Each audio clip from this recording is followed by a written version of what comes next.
Jadi pada prinsipnya orang Kristen ini boleh ngutang nggak? Ini kita balik lagi ke situ deh, biar menarik. Kenapa orang bisa terjerat dalam utang? Salah satunya menurut saya adalah standar hidup atau gaya hidup. Yang saya suka bilang begini, gaya hidup yang mau hidup gaya.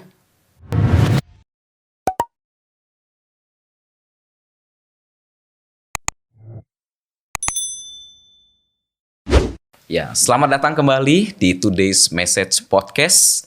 Telah hadir di tengah-tengah kita seorang yang luar biasa, Pastor Leonardo Syamsuri.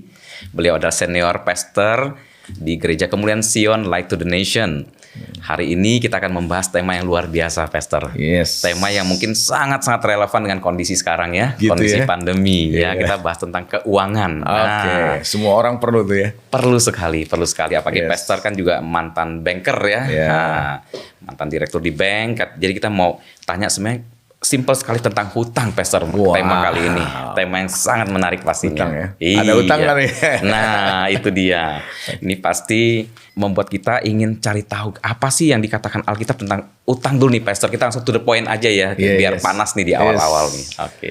Sebenarnya menarik memang kalau soal hutang. Saya juga banyak ditanya, apalagi saya sebagai hamba Tuhan yang bergerak di perbankan sebelumnya. Yes. Ada beberapa pendeta punya view, pandangan yang berbeda dengan saya. Tapi saya pikir ada bagusnya memang ini dibahas. Jadi saya akan mengatakan bahwa apa sih yang sebenarnya Alkitab bilang soal utang. Yang pasti Alkitab tidak mengatakan itu dosa. Oke. Nggak ada secara spesifik, eksplisit Alkitab berkatakan yang berhutang itu dosa. Nggak ada. Itu yang pertama. Jadi kita tahu bahwa itu jangan dianggap bahwa itu satu dosa. Oke. Tapi juga bukan berarti terus itu jadi boleh. Nah, Alkitab juga bilang bahwa malah menganjurkan untuk menghindari hutang. Rasul Paulus menulis kok di dalam Roma 13 ayat ke-8. Dia bilang jangan berhutang apa-apa kepada siapapun. Gitu. Bahkan di Alkitab juga bilang di Amsal 22 ayat 7 bahwa yang berhutang itu menjadi budak dari yang menghutangi.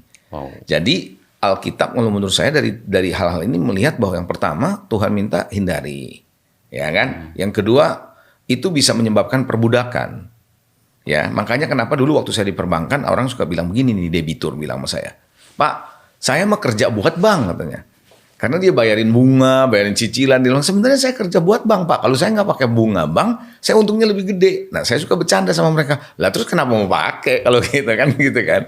Ya tapi saya perlu, nah gitu ceritanya. Jadi itu memang bisa menjadi perbudakan, tapi Alkitab juga bilang bahwa itu tidak dosa. Nggak ada kata-kata dosa. Nggak ada yang mengatakan eksplisit bahwa itu berdosa. Nah lain kalau itu jelas berdosa, ya kita nggak boleh kan gitu kan. Tapi ini nggak ada.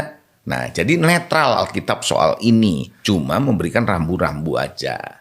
Kira-kira gitu. Oke. Bahwa kalau kamu nggak hati-hati, kamu akan terjebak begini nih. Akan jadi perbudakan nih nanti. Gitu loh. Oke. Gitu. Wow. Jadi orang Kristen ya prinsipnya berutang boleh saja, tetapi ikutin rambu-rambunya dan juga ada resikonya, konsekuensinya tadi ya. Betul. Nah kata boleh ini orang Kristen boleh hutang. Nah ini perlu ada pengertian dan penjelasan yang lebih jauh nanti. Kalau enggak nanti semua orang yang mendengar podcast ini berlomba-lomba utang-utang gitu lah. Hati-hati. Karena bisa terjebak hutang nanti. Nah itu dia justru Pastor yang saya mau nanyakan nih. Gimana? Banyak orang terjebak ya bahkan termasuk orang Kristen tadi ya, terjebak di hutang. Sekarang kan ada utang online, ada utang kartu kredit. Nah itu kenapa Pastor gitu loh? Begini, yang istilahnya pinjaman online pinjol ya. Pinjol. Itu jadi benjol ya. Jadi benjol. Gini, itu kan pinjaman online kan membuat orang jadi gampang ngambil. Yes. Nah, masalahnya ketika orang lagi kepepet keuangan, dia panik. Dia bingung cara jalan keluarnya gimana. Apalagi kalau dia nggak punya Tuhan. Nah orang Kristen aja suka panik. Bukan cari Tuhan, cari pertolongannya sama kartu kredit. Cari pertolongannya sama pinjaman online. Justru itu menurut saya yang mempercepat kita masuk dalam kuburan keuangan. Malah kita bisa hancur kalau kita nggak jaga-jaga. Begitu loh ya. Karena memang bagi saya melihat utang ini bisa jadi banteng liar. Yang menjadi backfire, menyeruduk kita balik dan kita bisa mati karena itu, gitu loh. Nah, Jadi pertanyaannya kenapa sih orang bisa terjebak di dalam hutang, terutama kartu kredit. Nah di kartu kredit kan jor-joran ya. Iya. Bahkan saya nggak tahu kalau Pak Yuhandi pernah nggak diteleponin sama pihak bank yang kalau misalnya punya kartu kredit gitu ya. Pak masih ada nih sisa cash bisa diambil nih, bunganya segini nih gitu kan ya. Mungkin sering ya seperti itu. Nah kalau kita nggak hati-hati dan kebetulan kita lagi ada keperluan tertentu, kita ambil nggak sembarang nggak mikir lagi. Tanpa disadari itu kan bunga berbunga, ya kan? Nah yang mesti diketahui adalah kredit itu bunga bank itu mau kartu kredit kayak mau online kayak mau di bank kayak itu nggak kenal liburan kan? Iya. Iya dong.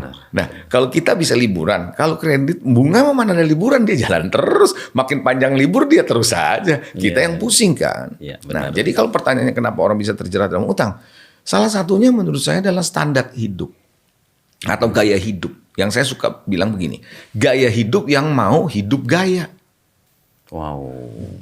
Gaya hidup yang mau hidup gaya gitu. Kelihatan kaya, kelihatan makmur. Belum lagi ditambah sekarang dengan adanya sosial media, Instagram, Facebook, dan lain-lain. Dia lihat temennya pergi jalan-jalan. Dia juga kepengen posting kelihatan di jalan-jalan. Padahal dia belum tentu ada duit untuk itu. Ngutang. Ya kan begitu, pakai kartu kredit gitu. Belum lagi kalau dulu waktu sebelum pandemi kan, itu ada yang namanya travel fair. Iya. Ya kan diskon sekian. Wah, dia udah ngebayangin dia mau posting nanti orang nge-like, orang kasih komen dan sebagainya. Dan dia pakai utang bank. Nah, itu yang akhirnya dia terjebak. Iya. Nah, karena gaya hidup yang mau hidup gaya. Kan ada orang yang bilang biar kalah nasi jangan kalah aksi. Nah, kan gitu kan. Nah, itu salah satu. Nah, kedua, kalau saya melihat adalah orang-orang sekarang ini rata-rata punya konsep hidup nikmati sekarang, urusan belakangan. Gitu. Jadi kan pada orang bilang, yang penting saya bayar dulu. Kan begitu. Bahkan kartu kredit ada yang kasih iklannya begitu. Nikmati sekarang, bayar bisa dicicil belakangan. Ya kan? Jalan-jalannya sekarang, cicilannya belakangan. Nah, itu kan orang berpikir kayak gitu tuh. Nah, konteksnya kita ke bawah. Nikmati sekarang. Yes. Nah, hal yang lain lagi kalau menurut saya yang penting adalah gini. Ada orang-orang termasuk orang Kristen tidak bisa membedakan mana yang menjadi kebutuhan atau keperluan esensinya sama yang keinginannya. Yes. Nah, gitu loh. Kita perlu pakai baju. Ya. Tapi nggak harus bermerek kan? Benar. Nggak harus punya bikinan dari luar negeri kan? Ya. Nah, kan gitu. Nah, bisa aja Anda beli yang cocok dipakai, enak dipakai, tampilan bagus, oke, nggak harus mahal. Yes. Nah, itu yang namanya kan keperluan. Makanya kan Tuhan bilang bahwa Tuhan akan cukupkan segala keperluan. Ya, Tapi benar. dia tidak pernah bilang aku akan berikan segala keinginanmu. Enggak. Tapi kebutuhan iya. Gitu, keperluan iya. Nah, jadi oleh karena itu saya melihat bahwa hal-hal yang seperti ini penting sekali untuk diperhatikan gitu loh. Yes. Ya kan? Karena masalahnya tadi gaya hidup, lalu kepengen nikmati sekarang, dan kemudian juga karena hidupnya kepengen dipenuhi keinginannya, konsumtif jadinya. Iya. Iya kan? Iya. Berapa banyak coba sekarang di kita punya, nggak tahu deh Pak Yuhandi, kalau punya HP kan pasti dong, bentar-bentar ada iklan. Banyak sekali. Iya kan? Iya. Iklannya, apalagi di sosial media, kalau di Instagram di mana itu masuk iklan. Iya. Nah kita nggak mau lihat, kita lihat. Iya. Kita lihat dari nggak mau beli jadi beli, kan begitu? Ya, benar. Itu yang menurut saya membuat kita bisa terjebak. Tapi salah satu yang paling utama sih sebenarnya nggak bisa kendalikan diri lah. Pengendalian diri. Itu salah satunya. Betul dong. Betul, Apa mau? Apa yang dilihat mata mau? Ini mau. Kalau mama saya dulu bilang lapar mata. Lapar mata. Makanya matanya mesti dijaga Iya, ya. Luar biasa. bener. Pastor, ada satu yang menarik tadi mengenai banteng liar ini bisa Iya. backfire ini loh. Iya. Jadi sebagai seorang bankers ya sebelumnya apa sih resiko dari hutang ini, Pastor? Hutang ini risikonya banyak sebenarnya, banyak risikonya. Salah satu yang membuat kita risiko dari hutang itu adalah kita ini bisa ngalamin tekanan keuangan yang berat. Gini lah, contoh nih, kasih contohnya saya aja, ya kan, supaya jangan ada yang tersinggung, ya kan, saya aja. Kalau misalnya saya hutang kebanyakan, atau saya nggak bisa kelola hutang saya, pihak bank minta dong bayaran, bunganya, cicilannya, saya nggak bisa nih. Iya. Contohnya saya nggak bisa bayar nih, apa yang terjadi? terjadi tekanan dong. Iya. Stres dong buat saya. Stres level saya naik dong. Iya. Nah kalau stres level naik, emosi saya akan pengaruh dong. Iya. Nah akibatnya hubungan saya dengan keluarga bisa retak loh. Iya. Iya. Bisa berantem, bisa ribut. Berapa banyak rumah tangga hancur karena hutang. Yes. Iya. Ayo, ya kan? Banyak Nah sekali. iya. Nah kalau si suami utang terus nggak bisa mencukupi kebutuhan si istri, dalam artian istri ada perlu makan nggak bisa. Nah lama-lama kan stres juga istrinya. Iya. Jangan heran istrinya bisa selingkuh. Wow. Karena ada yang bisa membiayai dia. Ya kan begitu. Nah jangan pikir cuma satu urusan keuangan aja. Gitu. Dan kalau saya melihat bahwa hutang itu seperti obat bius. Obat bius tau? Obat bius Maksudnya? narkotik itu gini. Wow. Nah narkotik itu gini. Sekali dicoba ketagihan. Betul nggak? Ya. Ya kan orang kalau narkotik gitu. Betul. Coba dah kecil, ketagihan dikit. Lama-lama dosisnya Dosis nambah. nambah. Wow. Karena yang segini aja udah nggak mempan lagi. Iya. Sama kredit. Dimulainya dari kecil. Yes. Tapi terus ketagihan nambah gede. Tak kagetan karena dipikir yang ini saya bisa handle kok. Gedean sampai satu titik punya PD yang besar, lebih gede pas kondisi kayak pandemi kayak gini, bukan babak belur. Wow. Nah, kan kita nggak tahu apa yang terjadi di Iya, depan. iya. Sekarang pandemi selesai. Setelah itu apa tahu nggak? Iya. Kita mana tahu? Iya, benar. Kita mana tahu? Benar. Nah, Saya jadi ngebayang mengenai dosisnya, saya berpikir nih mengenai gali lubang tadi, Pastor. Ah. Lubangnya kecil, lama-lama gede, akhirnya jeblos. bisa terjadi, iya itu. Karena dia larinya gini, utang satu nggak bisa bayar, dia utang kedua untuk utang ini. Berapa banyak orang kayak gitu? Punya 5 kartu kredit. Iya. Satu nggak bisa bayar, gesek yang kedua, gesek ketiga. Begitu muter. Lama-lama lubangnya makin gede. Dia nggak sanggup, dia masuk di situ. Wow. Nah, bagi orang Kristen apa tantangannya kalau udah begini? Bagi orang Kristen, yang pertama dia akan nggak pernah kembalikan persepuluhan. Iya. Lah boro-boro mau kembalikan persepuluhan, mau bayar itu aja udah susah, betul nggak? Betul, Nah, betul. apa yang terjadi? Dia makin sulit untuk mengalami ekonomi Allah. Nah, saya kan pernah ada di podcast ini bicara soal God's economy. Iya. Nah, God's economy salah satunya adalah prinsipnya adalah kita perlu belajar melakukan hukum-hukum Tuhan. Yes. Nah, salah satu hukum Tuhan adalah kan mengembalikan persepuluhan. Iya. Ya kan? Ya persepuluhan nggak mungkin, persembahan juga dia nggak mungkin. Ya lama-lama kerohanian juga merosot. Merosot. Iya. Nah, kalau udah kayak begini apa yang terjadi? Semua jadi masalah. Gitu. Dan Semua dia tidak jadi akan masalah. mengalami Tuhan akhirnya Betul, pada prinsipnya. betul. Nah, di awalnya sih memang kalau orang yang berhutang rata-rata nih, dia kan kadang-kadang coba, saya nggak tahu ya pengalaman saya dulu di perbankan ya, ada orang-orang kalau udah ngutang bukannya dipakai buat perusahaannya, dia beli mobil. Nah, Mobil Mercy lah, mobil apa yang mewah, terus dia kasih lihat temennya. Nah apa yang namanya itu? Arti kepercayaan diri yang semu kan? iya. Kan gitu kan, dia merasa membangun dirinya dengan gitu, padahal dia nggak tahu tiap bulan dia harus bayar pajak. Itu menurut saya. Nah itu yang saya lihat sebagai banteng liar. Wow. Makanya cukup bahaya kalau utang kalau tidak dikendalikan. Yes, benar-benar Pastor. Nah, Pastor ini mungkin mengulang lagi sedikit ya, Iya. biar teman-teman yang menyaksikan di podcast ini ya. Jadi pada prinsipnya orang Kristen ini boleh ngutang nggak? Ini kita balik lagi ke situ deh, biar menarik. Kayaknya ketarik juga. Iya. Gini, buat saya bukan soal boleh atau tidak. Oke.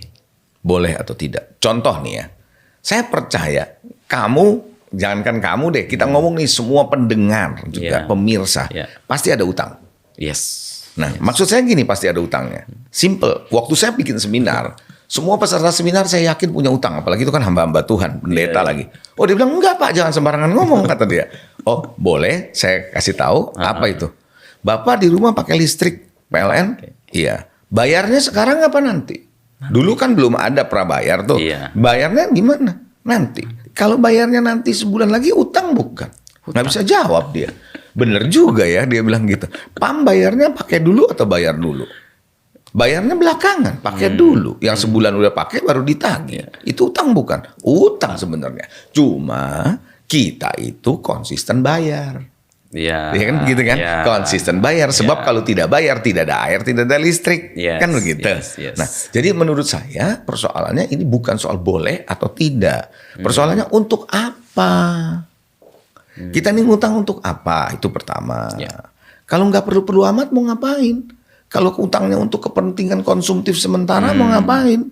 Yang kedua, bisa nggak dilunasin? Ya. Utang itu bukan milik kita loh. Kita mesti lunasin, hitungannya mesti jelas. Gitu. Nah seringkali kan kita merasa bahwa gua yakin Tuhan beriman gitu loh. Loh, utang itu bukan tindakan iman masalahnya. Kan begitu ya kan. Saya beriman nanti Tuhan akan kembalikan, Tuhan pasti berkati saya. Saya banyak ketemu anak Tuhan terjebak di sini. Wow. Karena mereka mengidentikan iman, tindakan iman dengan berhutang. Saya berhutang karena saya bertindak dengan iman. Karena nanti Tuhan pasti pelihara saya. Gak bisa gitu. Harus ada hitungannya dong. Yes. Utangannya adalah bisa gak kita lunasi? Nah menghitung lunasinya itu juga gak boleh pakai asumsi nanti saya dapat segini. Asumsi saya nanti dapat segini. Kalau asumsinya meleset. Gimana? Apakah berapa banyak orang bilang, saya asumsi 2020 nanti, di 2019 nih, asumsi 2020 akan begini. Nggak, kan terjadi pandemi. Gimana coba? Yeah. Nah, bukannya babak belur. Yes. Ya, Alkitab jelas di kitab Yakobus bilang, jangan kamu bilang, oh besok saya mau ke kota anu, saya mau bisnis anu, saya mau tinggal setahun, lalu nanti saya untung. Kan ada tuh begitu. Yeah. Hendaknya kamu bilang dong, kalau Tuhan berkehendak. Artinya apa? Dengan ini sering saya jumpai waktu saya di bank, mereka kasih kredit, mau pinjam kredit berdasarkan proyeksi asumsi yang ke depan. Sementara kalau kita lihat cash flow sekarang, kalau ada apa-apa nggak sanggup nih. Ya. Gitu. Nah, jadi menurut saya perlu diketahui bisa nggak dilunasi. Terus kalau kredit, kondisi keuangan kita setelah kredit jadi gimana? Nah, saya yakin lah kalau kamu berurusan dengan perbankan, misalnya nih kredit mobil nih, emang bank nggak ada ukurannya? Ada ukurannya. Ya. Kamu punya gaji berapa? Kalau dulu nih, waktu zaman saya kerja di bank nih ya, standarnya gini, 30% dari penghasilan kamu, entah gaji plus ya plus semua, 30% itu maksimal untuk bisa bayar bunga dan cicilan. Nggak boleh lebih. Kenapa? Karena bank tahu kalau ada meleset sesuatu dalam hidup, dia perlu uang, masih ada bumper, 70% bergerak. Nah, banyak orang nekat minjem. Yes. Padahal sisanya yang dia bisa pakai setelah dia hitung pokok cicilan semua, itu paling-paling cuma tinggal 30%, 40%. Nah, lebih banyak duitnya ke utang bayar. Nah, kalau udah kayak gini, kejepit dia. Nah, itu yang saya maksud. Gitu loh, ya kan? Iya, benar. Ya kan? Kalau kita bisa dipercaya nggak kalau soal utang? Itu loh. Karena kata utang itu sendiri berasal dari kata credere, bahasa Latinnya. Ya kan? Kredit itu dari credere. Artinya bisa dipercaya. Bisa nggak kita dipercaya? Artinya gini, saya kalau pinjemin kamu barang, kamu bisa dipercaya nggak barang itu digunakan dengan baik dan pulangin ke saya lagi? Tanpa cacat semua baik. Iya. Nah, itu credere. Nah, bisa nggak orang kalau minjem itu bisa dipercaya? Itu maksud saya. Nah, jadi boleh nggak orang Kristen utang? Bukan soal boleh apa enggaknya. Pertanyaan ini mesti dijawab dulu dong. Iya. Kalau kamu jawabnya semua pada enggak ya janganlah. Kan Apalagi gitu. dengan asumsi-asumsi saja gitu ya. Gitu. Oke. Wow, menarik Pastor. Iya. Nah, Pastor, pertanyaan berikutnya nih. Utang seperti apa sih yang boleh kita pertimbangkan? Nah. Jadi mau utang nih. Ya mungkin ada ya kan utang ini boleh misalnya yang lebih aman dan seterusnya. Gini. Sebagai seorang mantan bankir dan juga perhatikan gini loh. Kalau kamu dagang ya, nah ini kalau kita mesti ngomong kepada orang marketplace nih. Iya. Orang di marketplace kan pasti dagang, ada dagang. Katakan dagang lah ya, trading ya, punya toko. Iya. Nah, kan ada tuh supplier kasih barangnya. Itu namanya supplier kredit kan. Yes. Ya kan? Yes. Kredit kan di dia. Iya. Nanti lu bayar 3 bulan lagi deh. Iya. Gak apa-apa. Nah, barang. Ya kan? Bukan konsinyasi loh. Iya. Kalau consignment kan jelas dia titip barang. Kalau enggak ini kita ambil barang dia, kita bayarnya 3 bulan lagi atau sebulan 2 bulan lagi. Itu apa namanya? Utang. Utang namanya suppliers credit. Yes. Kan gitu pinjemnya bukan sama bank. Iya. Kan gitu ya kan? Nah, kalau misalnya kita importir. Kalau saya importir, you importir. Pasti kan bukan LC. Iya. Nah, kalau LC ada site LC namanya, ada usance LC. Kalau usance LC artinya kan bisa 90 hari. Nah, 90 hari berarti apa? Tempo. Barang masuk dulu ada tempo 90 hari bayarnya sesudah. Nah, itu apa? Utang. Jadi dalam bisnis memang utang itu seringkali berurusan dengan itu. Cuma bagi saya kita harus perhatikan baik-baik. Nggak semua hutang bisa diambil. Hutang seperti apa yang bisa kita pertimbangkan? Yang pertama yang pasti adalah utang itu harus bisa kita bayar. Oke. Jangan pernah mencoba berhutang ketika kita tahu kita nggak mampu punya bayar.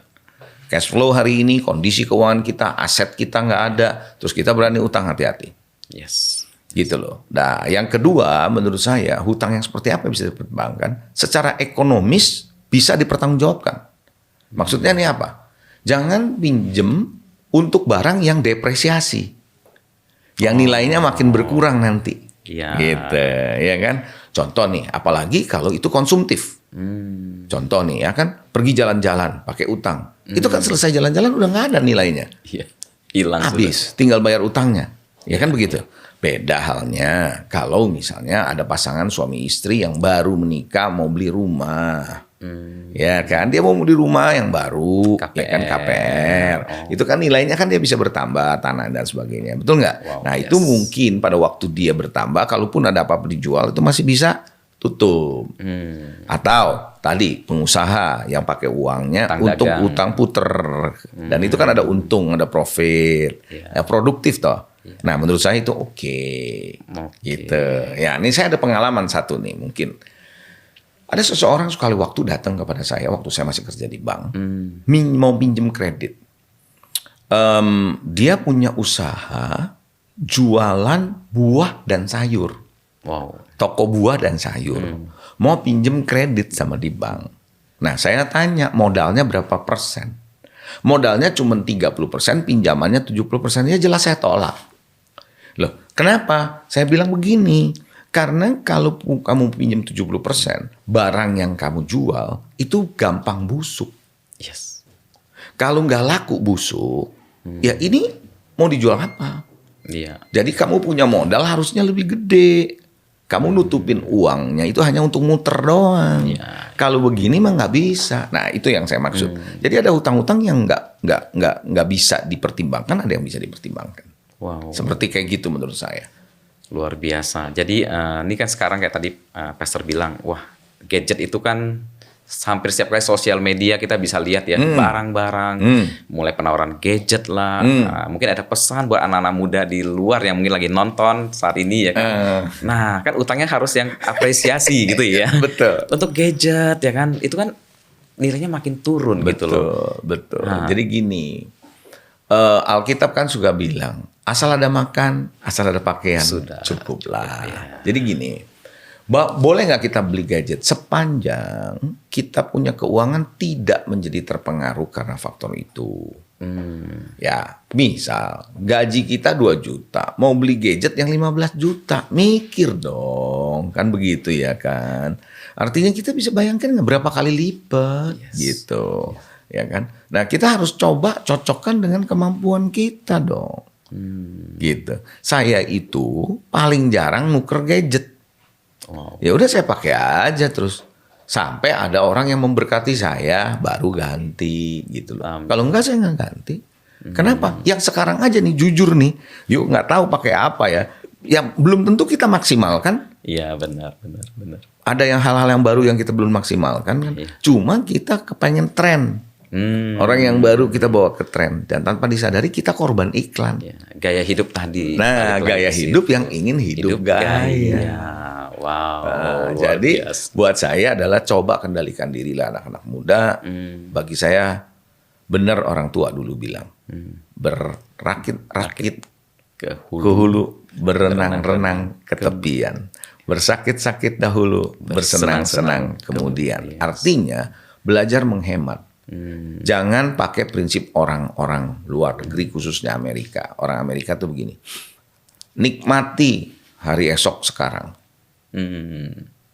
Yes. Jadi semua dia nanti urusan belakangan. nanti, ya. Orang Asia lain lagi. Kita kumpulkan menderita sekarang untuk bisa menikmati nanti. Nah itu aja pesan saya itu. Wow. Kendalikan diri. Nah, Pastor sebagai seorang banker sebelumnya ya. Ini mungkin pesan juga untuk teman-teman yang sudah kadung nih, sudah terlanjur punya utang. Nah, gimana supaya bisa lepas dari jerat utang? Utang kalau ada dan masih bisa dikendalikan, masih bisa dibayar sih masih mending. Oke. Ya kan? Tapi kalau memang udah menjerat, udah kayaknya udah nggak kuat, udah nggak sanggup. Nah, saya pernah didatangi oleh seseorang yang dia juga udah bingung mau bayarnya gimana. Saya cuma kasih dia tugas, buat di satu kertas, daftar hartamu apa aja. Oke. Rumah, mobil, motor, apa semua daftar. Nilainya kalau sekarang dijual kira-kira berapa. Oke. Terus berapa utangmu? Total berapa utangmu tiap bulan kamu mesti bayar berapa, ya kan? Terus bahkan lagi satu daftar, penghasilan kamu berapa per bulan? Yes. Dari situ aja ketahuan kok. Penghasilannya cukup nggak untuk tutupin?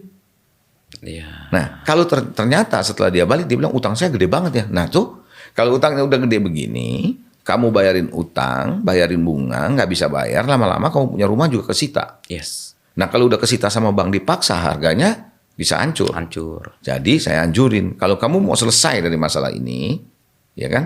Kalau saya lihat aset kamu yang udah nggak bisa, cuman satu nih aset yang bisa nutupin rumah. Jadi mesti gimana? Ya terpaksa. Itu sih menurut saya kalau sudah berat kondisinya ya situasinya, jual rumah, bayar utang, hidup dari sisanya. Itu seperti kayak janda tuh di Alkitab tuh yang bilang gitu, hidup dari sisanya. Sisanya apa? Ngontrak dulu. Karena saya percaya kalau kita bisa kelola dengan benar lagi di depan, Tuhan bisa berkati kembali. Amin. Dan kita bisa beli rumah yang mungkin lebih baik dari yang sebelumnya. Wow. Gitu loh. Luar Ya biasa. kan?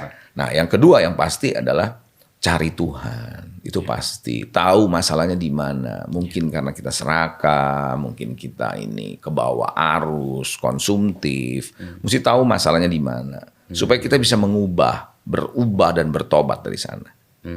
Ya kan? Perlu juga seorang hamba Tuhan, seorang penasehat yang bisa menasehati kita secara keuangan. Yes. Kalau nggak bisa. Yang pasti jangan nambah utang. Iya dong. Gimana kita mau keluar? Nah itu saya bilang, ketika seseorang jatuh dari utang kartu kredit, dia pakai kartu kredit kedua untuk bayar, itu namanya dia tambah utang baru. Iya. Jadi sekarang mendingan hadapin yang satu daripada ada dua sekarang. Iya. Betul nggak? Betul. Kamu ada tantangan satu sama dua kan mendingan satu dong. Iya. Beresin aja yang satu daripada dua, tiga. Makin banyak pihak bank yang akan datang. Nah kayak gitu. Makin gede loh. Makin gede, makin stres. Wow. Betul nggak? Diteleponin kerangkring sana sini. Iya, kan begitu. Wow, luar biasa nih. Mungkin Pastor ada pesan buat teman-teman di luar sana sehubungan dengan hutang ini, Pastor. Ya. Nah, di dalam konteks hutang dan di masa pandemi khususnya supaya kita bisa lihat situasinya. Bahwa dari pandemi ini kita belajar satu, bahwa ekonomi nggak ada yang pernah tahu ke depan seperti apa. Karena memang ekonomi Babel, kalau istilah saya ekonomi Babel, adalah ekonomi dunia ini yang pasti tidak punya kestabilan dari waktu ke waktu. Ya, ini dari sejarah sudah memperlihatkan itu. Sementara ekonomi Allah adalah ekonomi yang konstan, yang konsisten, yang berkatnya selalu pasti dari Tuhan. Sepanjang kita ikutin polanya Dia. Jadi bagi anak Tuhan, ya, bagi yang ada di dalam dunia kerja, tetaplah Anda bekerja berbisnis, tapi jangan pernah lupa bahwa ada ekonomi Allah. Karena ekonomi Allah, saya ulangi sekali lagi, ekonomi Allah akan semakin kelihatan ketika ada masa-masa krisis. Yes. Kenapa? Karena dunia nggak bisa diharapin lagi, ya kan? Jadi sekarang gimana? Nasihat saya, pesan saya adalah kontrol keuangan kita. Kendalikan keuangan kita. Kendalikan nafsu belanja kita. Nggak bisa nggak. Cukupkan. Karena buat saya melihat di pandemi ini, dulu di awal-awal orang nggak berani ke restoran. Mau nggak mau makan apa aja yang di rumah ada dimakan. Bisa juga ya. Bisa tuh. Ya kan begitu. Ini kan sebuah pelatihan buat kita ya kan. Baju juga di rumah pakainya itu-itu aja ya kan. Kan nggak pernah kita pakai yang mana-mana karena dari awal-awal kan orang pada nggak tahu seperti apa. Nah jadi maksud saya jangan nanti setelah pandemi ini selesai hidup balik lagi deh. Hancur lagi. Nah, jadi kendalikan diri itu nomor satu. Buat saya yang namanya mengelola keuangan adalah pengendalian diri. Wow. Ya. Hutang harus dikendalikan. Kalau memang sampai perlu, kalau nggak perlu nggak usah. Wow. Gitu. Thank you loh, Pastor. Satu pesan yang saya nangkep banget itu mengendalikan diri. Iya. Ya, mengendalikan keinginan kita. Thank you, Pastor. Sampai ketemu lagi di episode berikutnya. God bless. God bless you. Thank you.